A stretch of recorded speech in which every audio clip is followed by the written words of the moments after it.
From our studios in New York, here is Jane Pauley. Lucille Ball, First Lady of American television. She died 7 years ago, but in a way has never left us because almost all of her television shows are still in syndication. And I Love Lucy remains the most watched and most loved TV sitcom of all time. Even so, when a manuscript of an unpublished autobiography turned up in a lawyer's file cabinet, even her own children were surprised. Tonight, a never-before-seen portrait of Lucy, and the reason TV's most successful partnership was an odds-on failure at home. How'd this oven door get open?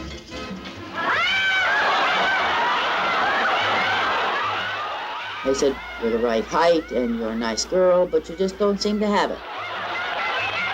Lucille Ball didn't have it? You gotta be kidding. By the mid-50s, she'd already staked a claim as the First Lady of television. I refuse to discuss anything with a sneak. A snick? All right, a snick. Lucy and Desi were just about the most famous couple in America. Maybe Lucy and Ricky still are. Because I had to toll her. They were the first TV family we felt like we really knew.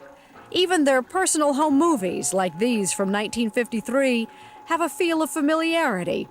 It's easy to forget that there was a private Lucy, different from the one who came into America's living rooms every week. Lucy? Oh, gee, I'm glad you're home. How's about a great big... I'll see you later. For one thing, in real life, she didn't sound at all like any of the Lucys from her TV shows. What's the matter? I didn't know that there was this kind of success. I didn't dream of it for myself. That's the real Lucy talking. On tape recordings that were discovered last fall in a lawyer's file cabinet, along with a manuscript. Not even her family knew what they were. Her daughter, actress Lucy Arnaz. Total shock. Yeah, total shock. I mean, she had never mentioned to me ever that she had even intended on sitting down and writing about her life. In 1964, Lucy was telling her story to Betty Hannah Hoffman, a writer for Ladies' Home Journal. I was expecting the dizzy redhead, from television. And it was quite a shock because she had a deep, gravelly voice. She didn't have that high, pitchy voice she has on television. She's very serious. She wasn't funny. But without explanation, after several months of work, Lucy changed her mind. A first draft of a manuscript was put away, and everybody, possibly Lucy included, just forgot about it. But now, 30 years later, her children, Lucy and Desi Jr., a musician, decided to publish it. It's called Love, Lucy. After all of this time, when everybody thought she's gone, and she's said as much as she's going to say about her life, that there was suddenly this magical thing that just showed up one day that she could go and tell the story of her own life herself. The audio tapes must be haunting. Having her voice on tape, telling these exact stories in the book is just the most priceless thing. A lot of what she talks about in the book, though, are things that happened that we didn't talk that much about. Her early childhood and her teenage years and when she first left home, and things that she didn't really go into detail with us about. Because, when you're with your parents, you're talking about what's happening now. They're not reminiscing all the time. My mother worked very hard. My mother worked very hard and under very difficult circumstances. Lucy's mother, Desiree Ball, they called her Dee Dee, was widowed at 22, pregnant with Lucy's younger brother. I lived for the day when I could make life easy for them. No doubt about that. Lucy's own childhood had been a series of tragedies. She was 3 when her father died, and 9 before she lived with her mother again, raised by a series of relatives. But adversity only seemed to give her strength. Lucy tells of going to New York City in her mid-teens, and even though she'd been a drama school washout, she writes, "For some incomprehensible reason, I knew I'd make it as an actress." In the meantime, she was modeling. She changed her name briefly to Diane Belmont and spiced up her resume. For years, people thought my mother was born in Butte, Montana. Which she encouraged. And I went so far to write to the Chamber of Commerce of Butte and Anaconda and acquaint myself with every store, every corner. I could tell you more about Butte and Anaconda at that time than most people who lived there. Butte, Montana. Sounds better. And then you can talk like this and be kind of a sassy girl. You know, kind of sassy. She liked to be sassy. Kind of wet. Yeah, rain usually is this time of year. Hattie will be right up. Say, Butcher, why don't you meet Miss Farmer? By the late 30s, she was known as the Queen of the Bees. Dewberry was a lady. It was then, at the age of 29, she met a younger man who knocked her off her feet. It apparently was mutual. What'd your father say when he first laid eyes on her? What a hunk of woman. What a hunk of woman. And she was. When you hear yo te amo. They met on a Hollywood backlot in 1940. He was pretty hot, too. The conga king of the nightclub circuit and a Broadway sensation. She said she fell in love with him. Not love at first sight. She said it took 5 minutes. I mean, they were very hot and very heavy very quickly, apparently. It was great passion. Latin passion, Irish passion. Fights, you know, and immediate makeups and the kind of thing that movies are made of. 5 months after they met, against everyone's advice and her own better judgment, she writes, they eloped. It may have seemed a case of opposites attract, but they had a lot in common. Childhood adversity. Desi's family was Cuban aristocracy, wiped out during political upheaval. Like Lucy, he turned to showbiz to support his mother. And the eerie coincidence of their names, Desi, that's short for Desiderio, and Lucy's middle name was Desiree. Desiree and Desiderio are the same word. They both mean desire. Desire met desire. Lucy sensed an inevitability to their relationship. What did your mom figure the odds were that her marriage to Desi Arnaz would last? She said she thought it would last 6 weeks. She did. She knew my father was a passionate sort of playboy person. She knew he was younger. She knew that he was living fast and hard, and she was an organized, responsible, take charge, pioneer stock person, quite different from the way he was raised. But they were passionately in love. Lucy writes in loving detail about the early years with Desi Arnaz. At their home in Chatsworth, California, life was, well, a party. We celebrated anything. Barbecues, dress-up birthday parties, old-fashioned swimming parties, Western parties, Halloween. I planned them for weeks ahead and invited the people. I've got the wonderful home movies of everybody all dressed up and having a ball. That's Van Johnson's Swan Dive and Buster Keaton in The Straw Boater. It was Hollywood's heyday. They both wanted children. Lucy cut out pictures of babies from magazines and put them in her scrapbook. But it was hard to start a family being apart as much as a movie star and a band leader were. It just occurred to them that if they worked together, if they could find a way to work together, that they could be together. The solution? Television. The problem? Convincing the network. So what America is going to believe? That this red-headed American, all-American woman is married to this Latin man from Cuba. And I said, well, I am married to a Latin. It seems to me that there would be much more to work with if you're working with the truth. Say, have you ever met a girl who's the toast of the town? So in 1950, they hit the road. We said, well, let's get an act together and go out and see what audiences think of us together. So we fashioned a Mr. and Mrs. Act. They call me Sally Sweet. As a vaudeville-style comedy team, they were heading for immortality. Everything goes chick, chicky, boom, chick, chicky, boom. Si, señorita, I know that you will like the cheeky boom chick. Yeah, man. It's very nice, so full of spice. I Love Lucy blurred the line between TV life and real life. It was part of the show's appeal. Oh, Ricky, please, just let me do the commercial. Nothing doing. Why not? Look, honey, this is too big a chance for me. I need someone with a lot of experience. Well, I've had experience. America knew that he really was a band leader, that they were really married, and in 1952, that Lucy was really pregnant with her second child, Desi Jr. The scene where Lucy can't get Ricky's attention to tell him that they're going to have a baby. Well, that's a story that I never really knew until I read the book, oddly enough.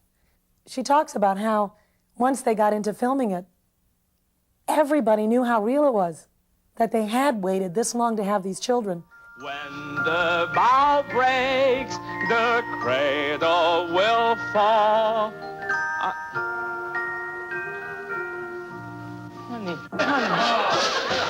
Honey, no. Really? Then everybody on the set was crying, and they thought they should do it again, but nobody would let them because it was so real. The most significant tears were your father's. Yeah. We're having a baby, my baby, and me.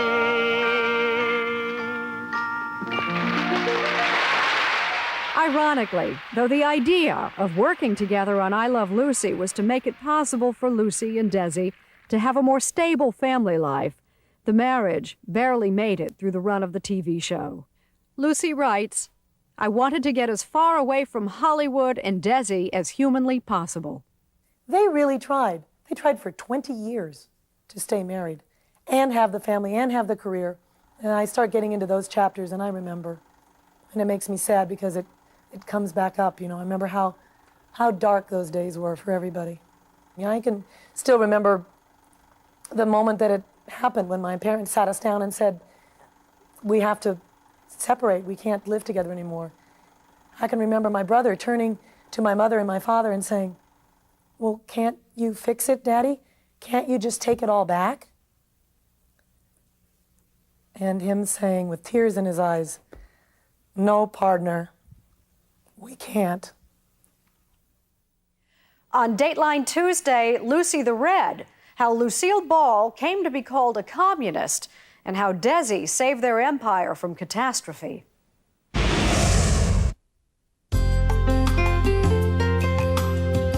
From Studio 3B in New York, here again is Jane Pauley. When I Love Lucy is no longer playing in syndication, it will be the end of TV as we know it, somebody once said, and they were probably right.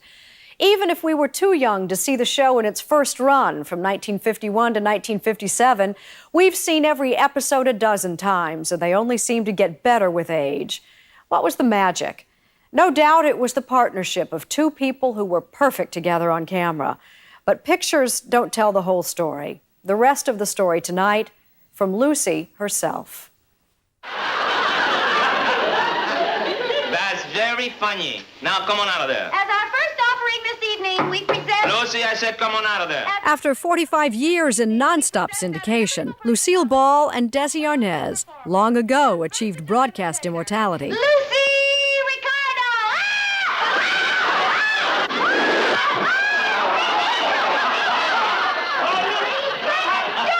Are you crazy or something? What are you trying to do, barbecue me? He died in 1986. She died in 1989, only weeks after she'd finally agreed to sit down and write her autobiography, perhaps forgetting she already had. Love, Lucy is the name of her newly rediscovered memoir. Hardly anyone knew it existed. But 30 years ago, Lucy told her life story in hours of taped interviews, edited the manuscript by hand, and then with no explanation, changed her mind. Her children, Lucy and Desi Arnaz Jr., think they understand why. She changed her mind. She didn't want to complete it. My father and she had just divorced, and I think she thought that she would hurt his feelings. It was so close then that she was afraid, I think. She was at a crossroads when she wrote this book. It was important for her at that moment in her own life, whether she shared it with people or not. I have never been unhappy since I had a modicum of success. I just thought it was great long before this. Throughout her life, Lucille Ball carefully tended her General Foods image, as she called it. I have never had a bad press or ugly fans. I've had love and admiration. Who can knock that? Tell me something. Do you play that thing?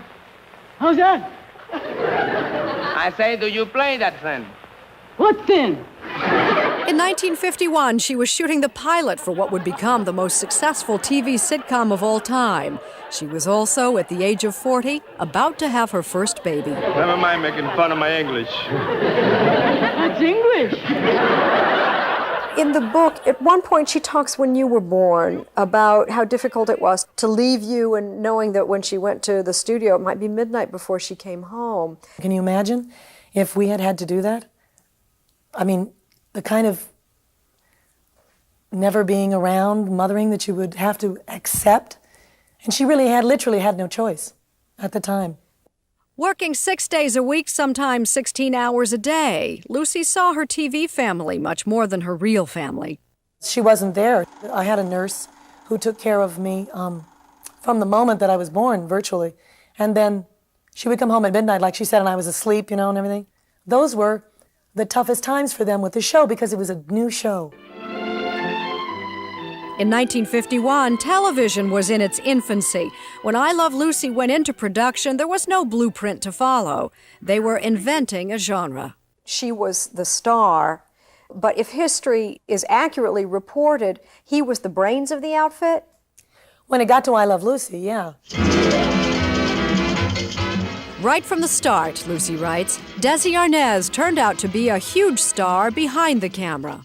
It came about that he was a great director and a great producer. He can take a story apart, he can give you a synopsis of a story and pick out the highlights like that. Desi can really get down to the root of a story or a characterization. He became very, very good at this. She got the laughs, but it was never at the expense of his dignity. Never. And that was something that my father insisted upon. I mean, there's a whole series of rules that he laid out. I don't want Ricky to ever be the stupid husband who is the brunt of the jokes.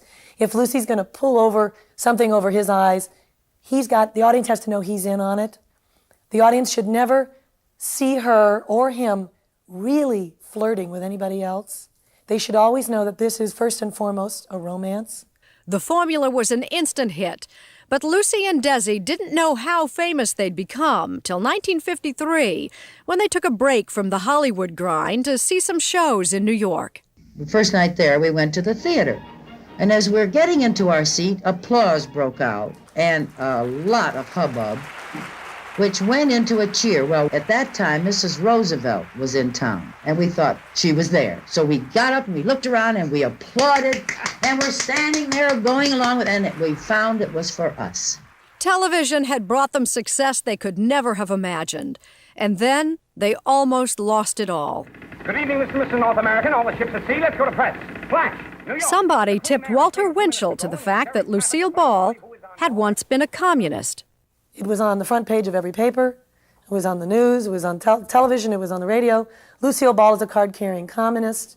It was the height of the Red Scare. Countless careers in Hollywood had already been destroyed. It was Desi who made the decision to face the crisis head-on.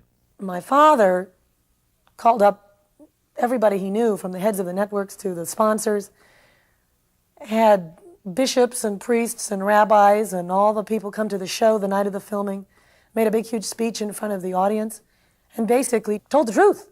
Bottom line was, she had signed a membership card for the Communist Party. Lucille Ball? Well, the bottom line was her grandfather, way back when it was okay to join a socialist party or be a communist, that was just like, voting for Perot. It wasn't like a big deal. You could just choose, it was no big deal. After her own father died when she was just 3, Lucy called her grandfather Daddy. When she was 25, after he had suffered a stroke, Lucy, her mother, and brother all agreed to register with the Communist Party to humor him. She never voted. My mother never voted. And she did it just to silence him and make him feel better. Before the I Love Lucy show was filmed that night, Desi introduced Lucy to the studio audience, saying the only thing red about Lucy was her hair, and even that was fake. His PR gambit worked. We'll build a bungalow big enough for 2. Just 2 months later, they were performing in person for President Eisenhower.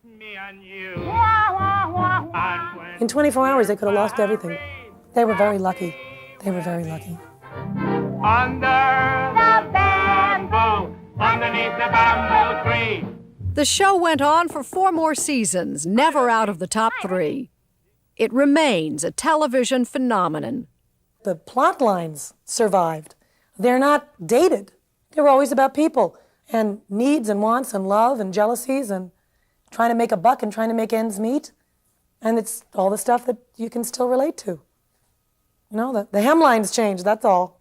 After I Love Lucy, her TV family featured her own real-life kids. But though she remarried, Lucy never had another TV husband. Let me take this. With all these exploding cigars around, I never know when I'll need a spare. This was the final episode of the Lucy Desi Comedy Hour, guest starring Ernie Kovacs. It was the last time the Ricardos appeared together. Lucy filed for divorce that same day. When the show ended, you realize that it's the end of an era. It was the end of that magic.